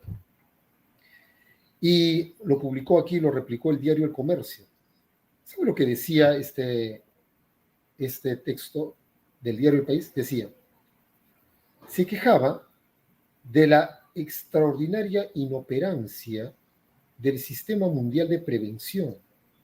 ¿Cómo era posible, se preguntaba, que en pleno siglo XXI, con toda la tecnología moderna, no se pudiera hacer frente, unitariamente hablando, a un evento con las características de esta pandemia? Lo lógico hubiera sido que todo el mundo se ponga de acuerdo y rápidamente le asignen una autoridad a aquella persona que tuviera esa posibilidad de poder hacerle frente. ¿Quién era quién? El director mundial de la Organización Mundial de la Salud, de la OMS, ¿no? El etíope, en este caso, Tedros, un apellido un poquito difícil de pronunciar. Ahí lo ponemos eso hubiera sido lo lógico, ¿no es cierto? Lo lógico era que se le diera la autoridad al director mundial de la Organización Mundial de la Salud para que se haga cargo de todo el proceso a nivel mundial. ¿Te das cuenta? Es impresionante. Entonces, ¿qué fue lo que ocurrió? Estados Unidos con Donald Trump se mandó por su lado, acusándolo a China, China se encerró sobre sí mismo, Rusia se fue a hacer lo suyo por allá, Europa también por su lado, y todos los demás países del mundo quedaron a la buena de Dios, tratando de hacer lo que buenamente pudieran.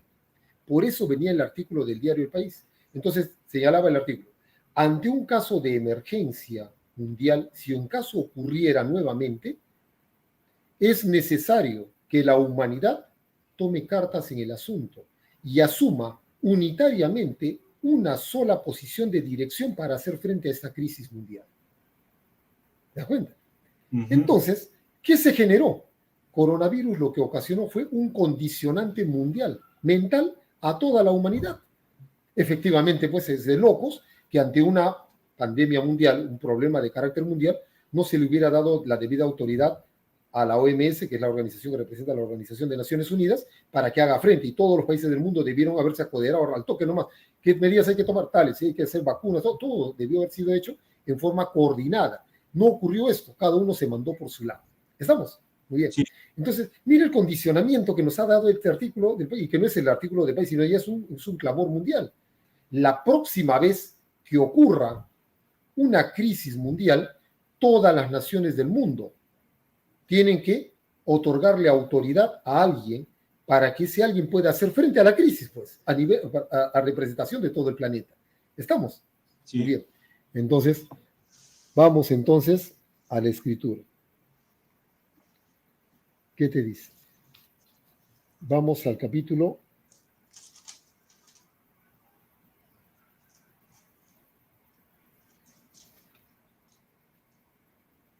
Hasta capítulo 17.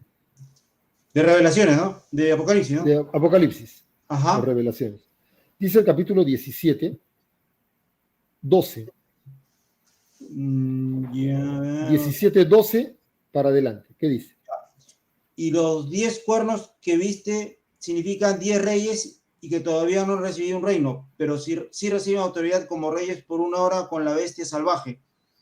Estos tienen un solo pensamiento y por eso dan su poder y autoridad a la bestia salvaje. Estos combatirán contra el Cordero, pero porque es Señor de señores y Rey de reyes, el Cordero los vencerá. También los llamados y escogidos y fieles que con él están, lo harán. Amén. ¿Ya está? ¿Te das cuenta? ¿En qué cabeza se nos podría ocurrir a nosotros? ¿En qué cabeza se nos podría ocurrir a nosotros de que si viene Cristo, nosotros nos vamos a pelearnos con él? Lo único que podría ocurrir para que tal cosa pase es que no lo reconozcamos. Como en la primera ocasión, oye, las profecías de la venida de Cristo y todo lo que iba a pasar están muy reseñadas en el Antiguo Testamento. En Isaías. En Isaías, en todos los textos bíblicos están ahí, bien señalados. Cómo va a ser, cómo va a venir, dónde van a ser, cómo va a ser acusado, cómo va a morir, cómo va a resucitar, la profecía de la resurrección. Todo está muy reseñado, la vida de Cristo. Pero eso lo conocen los fariseos y los judíos. Conocían toda la escritura, se la sabían de memoria. Pero cuando estuvo delante de ellos, no lo reconocieron. Y no reconociéndolo, terminaron cumpliendo lo que estaba escrito ahí.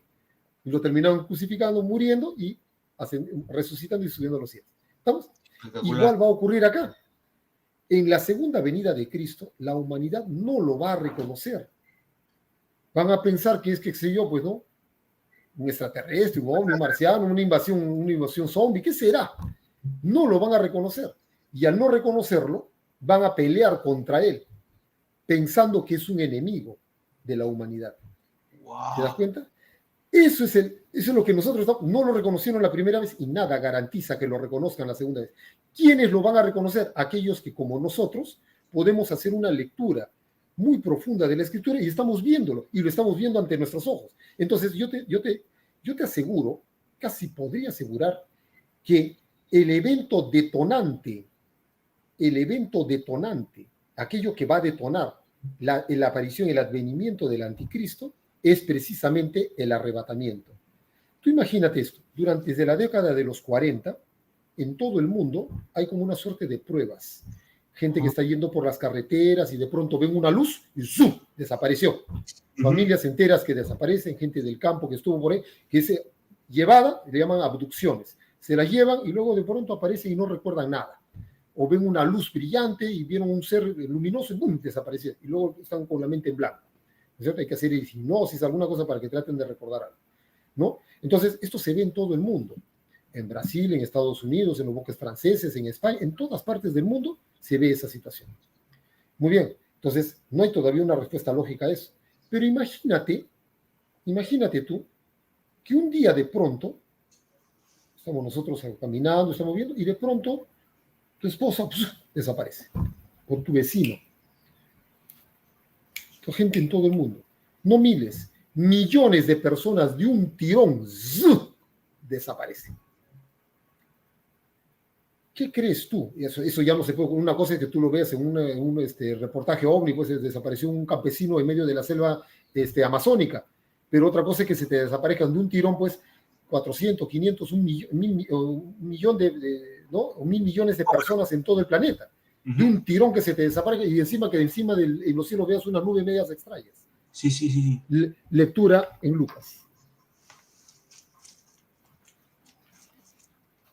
Evangelio según San Lucas, capítulo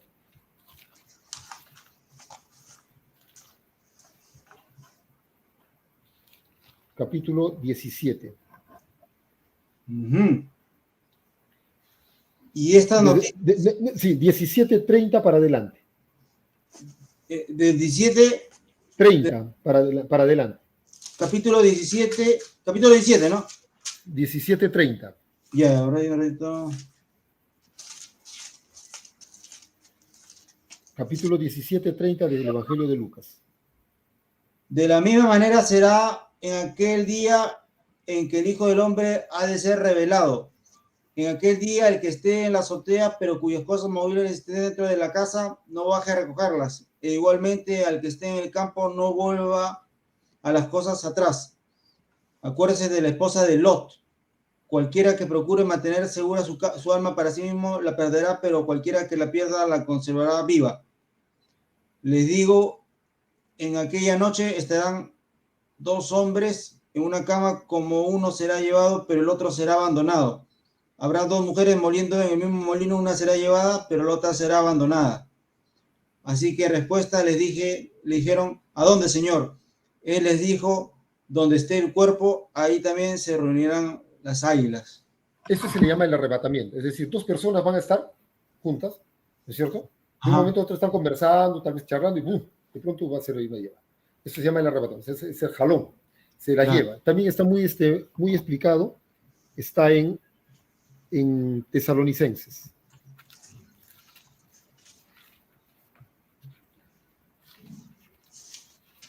Carta a los Tesalonicenses. Ya dice, capítulo 4. ¿Lo leo? 4:16. Ya. Porque el Señor mismo descenderá del cielo con una llamada imperativa, con voz de arcángel y con trompeta de Dios. Y los que están muertos en unión con Cristo se levantarán primero. Después nosotros, los vivientes que sobrevivamos, seremos arrebatados y justamente con ellos en nubes al encuentro del Señor en el aire. Y así siempre estaremos con el Señor. Amén. Entonces, ya tienes. Ese es el arrebatamiento. Todos aquellos que son creyentes, que están preparados para ese día, de un momento a otro, arriba, desaparecieron. Ese evento que la Escritura le llama el arrebatamiento y que a lo largo de los últimos 40, 50 años lo conocemos como abducciones, gente que desaparece por acá, por allá, como si estuvieran probando nuestro tiempo, están probando. Sí. Pero eso es también un condicionante, porque cuando te hablan de una persona que desapareció en el campo con una luz brillante por ahí, lo primero que se te ocurre es un ovni de estos, un marciano ha venido y te ha llevado. Y se lo llevó y para hacer experimentos extraños con esta persona allá arriba, ¿no es cierto? Entonces, uno tiene la idea de que estos seres son monstruosos, pues, están haciendo unos experimentos raros, sabe Dios qué cosas serán, ¿no es cierto? Entonces, ¿qué es lo que uno intuye en una abducción? Estoy hablando de una abducción. Uno intuye ¿qué cosa? Un peligro. Una abducción para nuestra sociedad moderna constituye un peligro. Pero en la Escritura no es peligro, pues. el arrebatamiento de Elías, el arrebatamiento de Enoc, el arrebatamiento de la misma subida de Cristo. ¿No es cierto? ¿Qué te dice? Cristo ascendió y se lo llevó entre las nubes, ¿no dice? Entonces, todos estos eventos no te está hablando pues de que seres malignos, lo que está hablando es precisamente la gloria de Dios que se arrebata o se lleva a la gente que él elige, ¿no es cierto? Y te lo dice la Escritura. La Escritura te dice, yo me los estoy llevando. Lo que pasa es que lo vemos acá en las noticias y nos imaginamos unos seres con 3 ojos, unos seres monstruosos que se llevan a los humanos para hacer experimentos. Entonces, nosotros en nuestra sociedad moderna tenemos un pensamiento a lo Will Smith en Día de la Independencia, que estas grandes nubes que ocultan adentro unas grandes astronaves que van a venir y van a arrasar con todo y abduccionan gente y hacen experimentos y nos vienen a hacer un daño terrible. Eso es lo que está en nuestro pensamiento y está ya muy marcado en nosotros. Si mañana ocurre una abducción masiva, de inmediato lo que se va a reunir es Naciones Unidas. Van a convocar a las grandes potencias mundiales y van a decir, esto no es ningún... Alguien por ahí dirá, no, pero la Biblia dice, cállese la boca, usted está hablando de un libro viejo, estamos hablando de la realidad. Y miren lo que acaba de ocurrir. Un enemigo, un ser de otro mundo, de no sé, de otro planeta, ha venido y se ha llevado a millones de personas de todo el planeta. Se las han llevado, qué sé yo, solamente para comérselas, hacer experimentos, qué sé yo. Este es un peligro real. Hay que hacerle frente. En ese momento la humanidad va a tener que hacer frente a una crisis mundial. ¿Te das cuenta de lo que acaba de ocurrir con coronavirus? Ha habido un condicionamiento. El siguiente condicionamiento ante el advenimiento de esta, tal vez no sea esto lo que yo te estoy diciendo, pero cualquier evento, tal vez el mismo, por eso te digo, el mismo arrebatamiento puede ser el detonante que conlleve a que la humanidad tenga que hacer frente a un enemigo que aparentemente es superior y los va a obligar a ellos ¿a qué? A que se cumpla lo que acabas de lecturar en Apocalipsis. Se unirán todos ellos para luchar contra el Cordero y el Cordero los vencerá, pero para ese momento ya se llevó a su iglesia. La iglesia ya está arriba, ya está protegida. ¿Te das cuenta? Entonces, es ahí donde viene la gran guerra, donde esta humanidad va a tener que hacerle frente a ese enemigo poderoso, según ellos, ¿no? Que ha venido a arrebatarse a una parte de la humanidad y se la ha llevado ahí arriba, sabe Dios con qué oscuros fines. Lo que no están sabiendo es que esa gente que justamente fue arrebatada, lo ha sido arrebatada para evitar que pase por lo que va a venir a continuación, el barrido de la tierra. Todos los que partieron, en pocas palabras, han entrado en estado de salvación. Te lo dice Apocalipsis. Apocalipsis mismo, léelo, lectura ahí en Apocalipsis. Ajá. ¿Qué capítulo? Capítulo 3, si mal no me equivoco, a ver. Capítulo 3. Capítulo 3:10. Ya. Porque guardaste la palabra acerca de mí, aguante yo también te guardaré de la hora de prueba que ha de venir sobre toda la tierra habitada para someter a prueba a los que moran en la tierra. ¿Te das cuenta? Porque guardaste mi palabra, yo te voy a guardar a ti para que no tengas que pasar por la prueba terrible que le viene al mundo. Por eso Cristo nos anuncia y anuncia a toda la humanidad, prepárense para que puedan ustedes salir de ahí y no pasar por lo que se le viene al mundo. Ese periodo se le llama la gran tribulación. Ahora, eso también avanza, retrocede un poquito a Lucas. Ese texto te lo va a repetir 2 veces. En Lucas está el otro.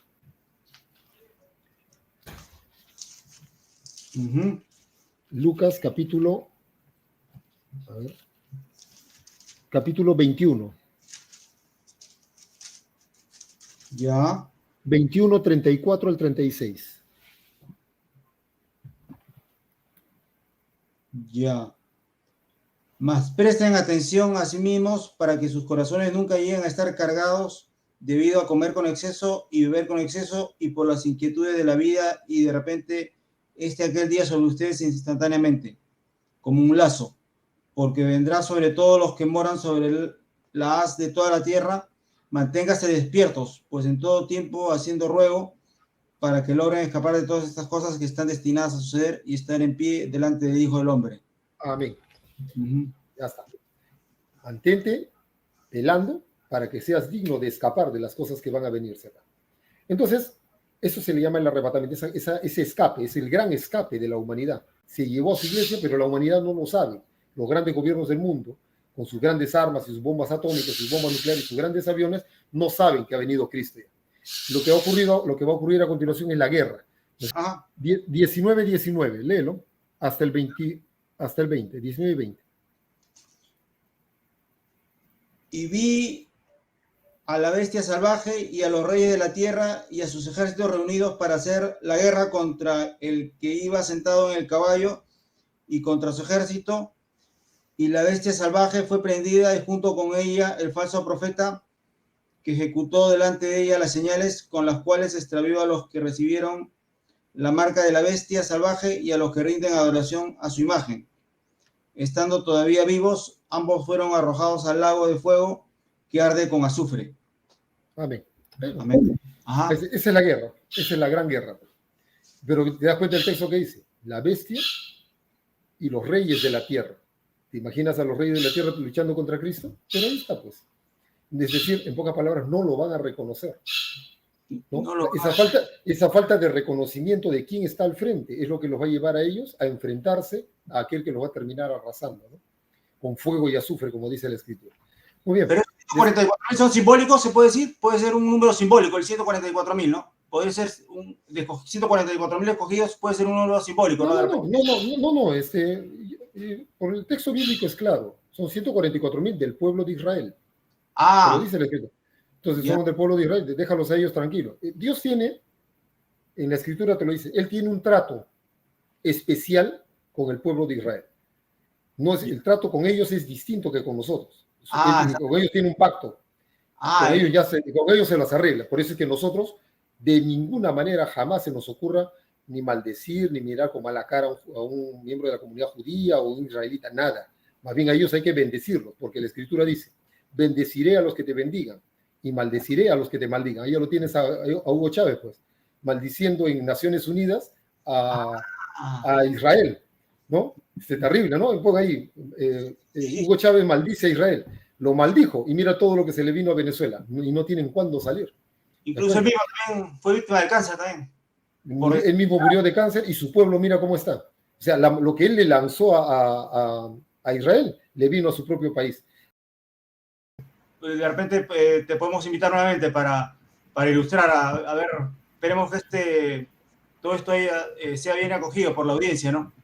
Muchísimas gracias, José, y espero pues que podamos tener una comunicación permanente con tu público.